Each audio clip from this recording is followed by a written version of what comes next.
پاکستان نے حالیہ بھارتی جارحیت کا صرف جواب نہیں دیا بلکہ بازی ہی پلٹ دی۔ وزیراعظم شہباز شریف کا کوئٹہ میں کمانڈ اینڈ اسٹاف کالج میں افسران سے خطاب۔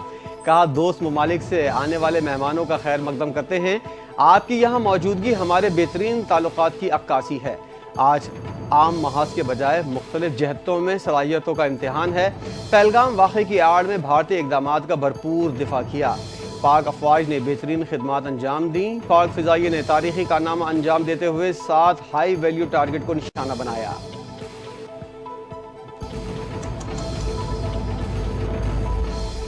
Olympic gold medallist Arshad Nadeem نے پاکستان کا نام ایک بار پھر روشن کر دیا۔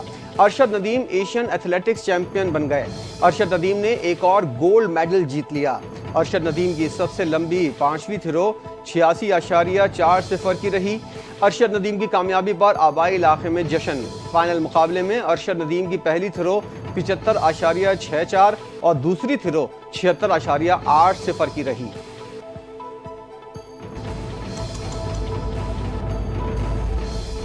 صدر مملکت آصف علی زرداری اور وزیراعظم شہباز شریف کی ارشد ندیم کو ایشین ایتھلیٹکس چیمپئن شپ جیتنے پر مبارکباد۔ صدر نے کہا کہ ارشد ندیم نے جیولن تھرو کے کھیل میں ایک بار پھر پاکستان کا نام روشن کیا۔ قوم کو ارشد ندیم کی شاندار کارکردگی پر فخر ہے۔ وزیراعظم شہباز شریف کی فتح پر قوم کو مبارکباد۔ کہا ارشد ندیم کا سر فخر سے بلند کرنے کا سلسلہ جاری رکھے ہوئے ہیں۔ شاندار کارکردگی کی بدولت سبز ہلالی پرچم کی شان بڑھی۔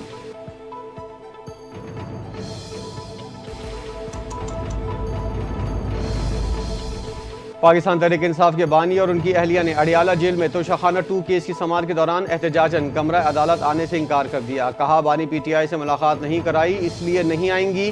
عدالت نے 3 گھنٹے کا وقت دینے کے باوجود بشریٰ بی بی کے نہ آنے پر برہمی کا اظہار کیا۔ بشریٰ بی بی کی عدم دستیابی کے باعث 4 گواہوں کے بیان ریکارڈ نہ ہو سکے۔ عدالت نے ملزمہ کو آئندہ سماعت پر پیش ہونے کا ایک اور موقع دے دیا۔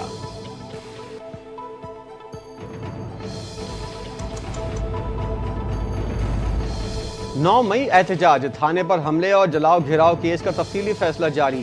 پی T I M N A اور ورکرز کا پرتشدد احتجاج دہشت گردی قرار۔ 11 ملزمان کو مختلف دفعات میں مجموعی طور پر 27 سال 3 ماہ قید کی سزا سنائی گئی۔ تفصیلی فیصلے کے مطابق تمام سزائیں اکٹھی چلنے کی بنیاد پر مجموعی طور پر ملزمان کو 10 سال قید ہوگی۔ عدالت نے کہا کہ احتجاج حق ہے لیکن قانون سیاسی سرگرمیوں کی آڑ میں حملے کی اجازت نہیں دیتا۔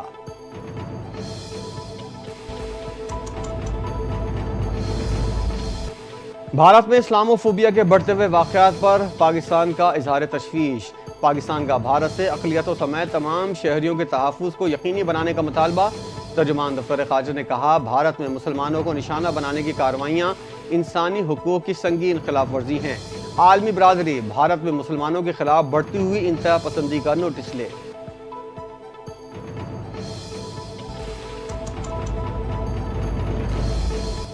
پی ٹی آئی نے ضلع پشاور کی تنظیم تحلیل کر دی۔ پاکستان پشاور میں پی ٹی آئی کی پارٹی تنظیم کے 4 عہدیدار ذمہ داریوں سے فارغ کر دیے گئے۔ اعلامیہ میں لکھا ہے کہ ضلعی پارٹی کے تنظیم نو اور مستقبل میں پرفارمنس اور رابطوں میں بہتری کے لیے اقدام اٹھایا گیا۔ Irfan Saleem P T I Peshawar region کے صدر جبکہ جنرل سیکرٹری شہاب چمکنی تھے۔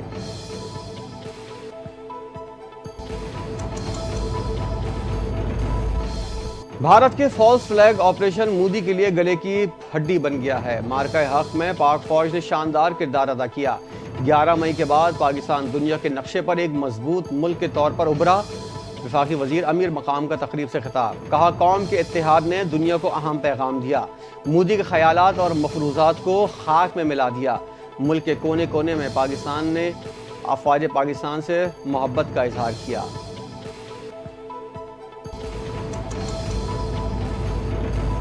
پاکستان ریلویز نے 11 ماہ میں 83 ارب کے ریکارڈ آمدنی حاصل کی۔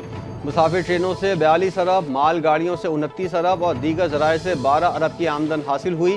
ترجمان ریلویز کے مطابق کراچی ڈویژن نے مسافر ٹرینوں سے 13 ارب اور مال گاڑیوں سے 25 ارب روپے کمائے۔ لاہور ڈویژن نے مسافر ٹرینوں سے 10 ارب، مال گاڑیوں سے 1.25 ارب روپے ریونیو حاصل کیا۔ وزیر ریلوے حنیف عباسی کہتے ہیں محنت اور لگن سے ریلوے کو پاؤں پر کھڑا کریں گے۔